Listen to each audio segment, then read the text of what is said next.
About ఒక 20 ఇయర్స్లో ఉన్నప్పుడు ఒక అన్న చనిపోయారు. I don't want to go detail. So ఇంకో అన్న ఒక 1.5 ఇయర్ తర్వాత బ్యాక్ టు బ్యాక్ యాక్సిడెంట్లో చనిపోయారు. So then it was mom who was literally shattered. ఆవిడ అసలు అంటే సొంత అంటే గ్రోన్ అప్ కిడ్స్ కూడా కదా, ఇట్స్ నాట్ లైక్ చిన్న అంటే 20. My first brother was like 21, second one was like some 20 or I don't exact age. And మీరు మీ how old were you? I was 16, 15, 16. I think I met the other brother. You met the one Buji Manikantan. So ఆయన చిన్న ఆయన నాకంటే 1.5 year. మాకందరికి మధ్యలో ఒక 1.5 year gap. మా నాన్న కంటిన్యూస్గా 4 పిల్లల్ని కనేయడం.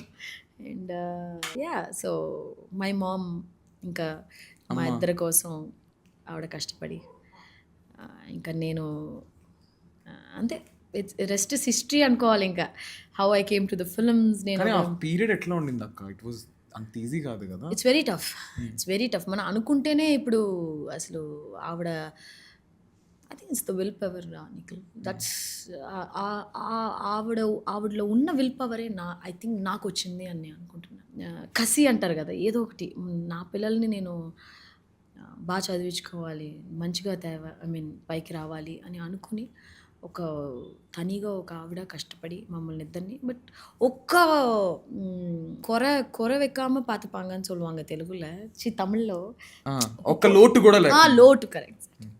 కడవులే చెన్నైలో ఉండి తెలుగు అంటే ఒక్క లోటు కూడా లేకుండా అంత బాగా చూసుకుంది మా అమ్మ. మేము ఏం అడిగినా మాకు కొనియడం, she took care whatever she could. బాగా చూసుకుని చక్కగా చదివించింది. నేను ఎత్రాజ్ కాలేజ్లో బీకామ్ కార్పొరేట్ సెక్రటరీ చదివాను. మా అన్న వాడు చదువులో వాడికి కొంచెం అంత ఇంట్రెస్ట్ లేదు కాబట్టి so so she very happy. I think it's all my brothers and my father's blessing who I'm here today. And మా అమ్మ చేసిన